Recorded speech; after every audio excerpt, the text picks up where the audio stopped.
Connect Groups, welcome to week 7. Tonight we are jumping into the next step of our journey to be used by God, to make disciples, to know others, to bless others, to look more and more like Jesus. Tonight we're trying to address casual relationships and say, how can we know people better? Not to assume something about them, but to truly know them. And we're going to begin by looking at the model of Jesus. As you go to Hebrews chapter 4, you'll see that Jesus is a great high priest, and he gives us the ability to draw near the throne of grace because of the mercy and grace he's shown us.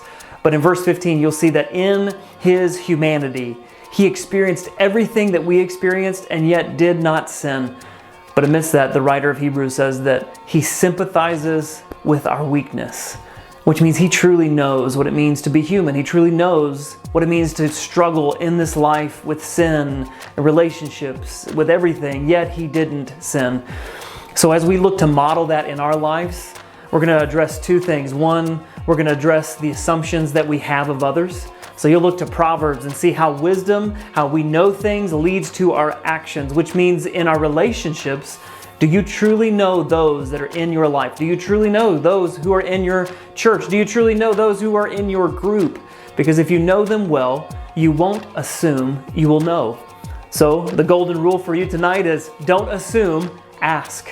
And if we're going to ask questions, we want to model ourselves after Jesus, who asked more than 150 or up to 300 questions in the New Testament alone, which meant he's asking questions to reveal what's going on in the lives and the hearts of people.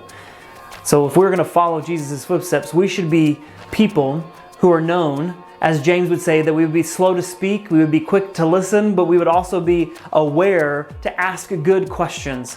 Questions that lead people not just to say yes or no, but questions that allow us to survey and focus and dive in to what's going on really in their lives, in their hearts. Because if you truly know them, if you truly love them, you'll want to see not just the Bible come to bear in their life, but to see the fruit of their life in Christ come to fulfillment. So tonight, this is our first step, that we want to model our life after Jesus who knows us. And we don't want to assume that we know everything, but we want to start asking questions of others that leads us to know them better, to love them better, to understand them. Because as we understand them, we'll come to a place to be able to help them. So as you jump in tonight, my hope is that you will address some assumptions. You will address maybe how do we ask questions better of others so that we can help others grow to look more and more like Jesus. Have fun jumping in.